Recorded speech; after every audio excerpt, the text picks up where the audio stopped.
Most companies can explain what they do. Many can explain how they do it. Very few can clearly explain why they exist. Simon Sinek's Start with Why is built around that difference.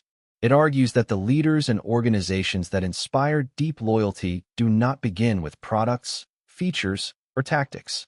They begin with purpose. They communicate from the inside out. Why? Then how? Then what? This book became one of the most recognized leadership books of the modern business era, helped by Sinek's hugely popular TED Talk on the same idea.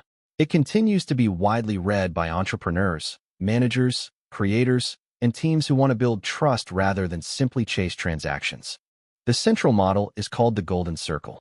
At the outside is what you sell, what you make, what service you provide. In the middle is how, your process, values, methods, or differentiators. At the center is why, your purpose, cause, or belief. Most organizations communicate from the outside in. They say, here is what we make, here is why it is better, now buy it. Inspiring organizations do the reverse. They start with why. They say, here is what we believe, here is how we bring it to life, and here is what we make as proof. Sinek's most famous example is Apple. The point is not that Apple succeeds only because of marketing. The point is that the company historically communicated a belief in challenging the status quo and empowering individual creativity. Products became expressions of that belief. The first major lesson is that people do not buy what you do, they buy why you do it. This does not mean the product does not matter. It means the product is not the whole relationship. People are drawn to meaning, identity, trust, and belonging. A clear why gives customers and employees a reason to care beyond price and features. The reason this model matters is that it changes the order of persuasion. When you begin with what, people evaluate you as a commodity.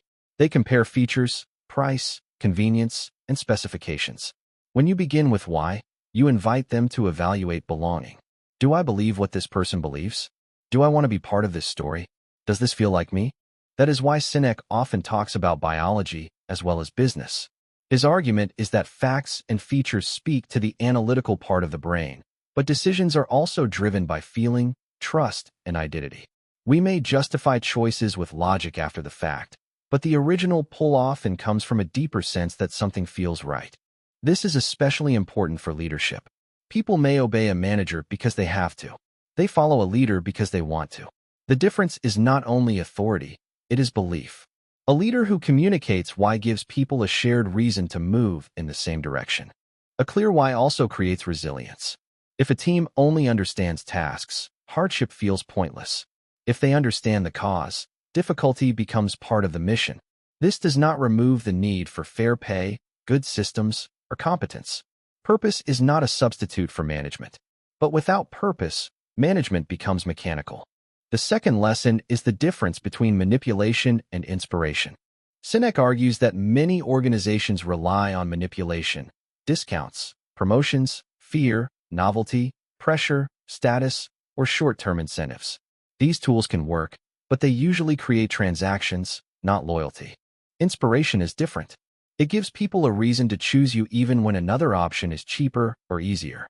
It creates a feeling of alignment.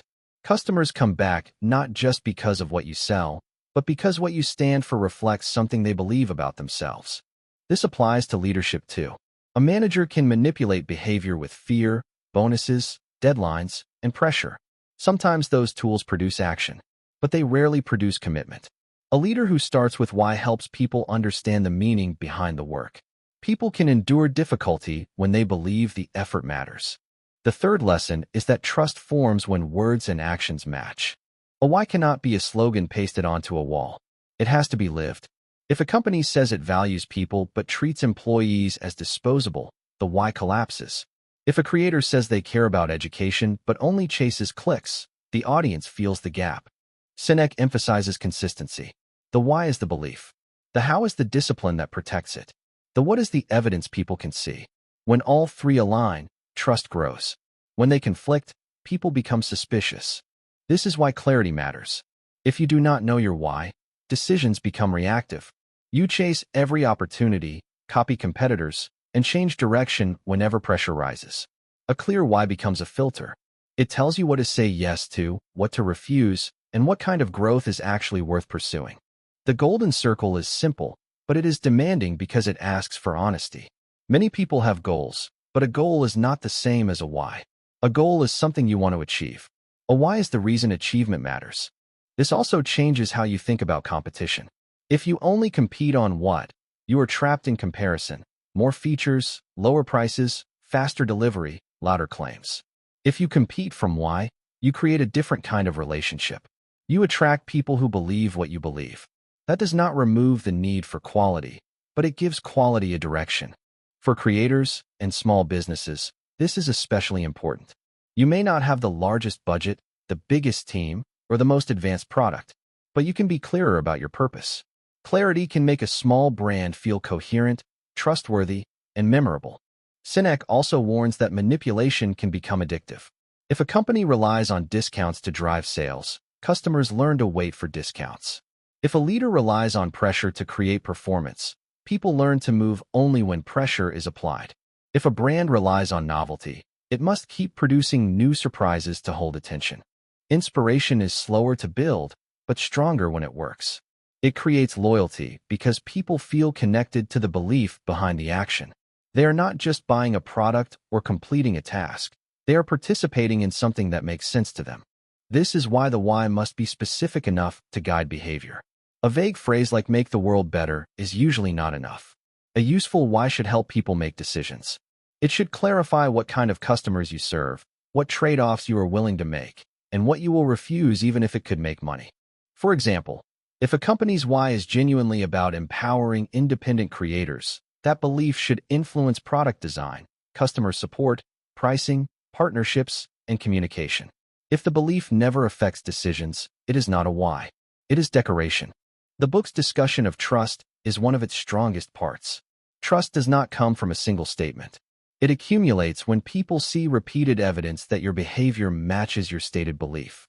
This is true for companies, but it is also true for individuals. If you say you care about excellence, but rush every project, people trust your behavior more than your words. If you say you value people but ignore them when they are inconvenient, the why becomes unbelievable. Sinek's framework, therefore, requires discipline. The why gives direction, but the how protects the direction. Your how might include values, standards, rituals, hiring principles, design choices, or communication habits. These are the repeated actions that make the why visible. The what is the proof. Products, services, content, meetings, and decisions are all evidence. People cannot see your inner purpose directly. They infer it from what you consistently do. One of the most practical parts of the book is the warning about success. Early in a company or career, the why may feel obvious because the founder or creator is close to the original struggle. Everyone remembers why the work began. But growth introduces distance. More people join. More metrics appear. More opportunities arrive. The organization becomes busy protecting its success. Slowly, the original cause can become a story people repeat without feeling.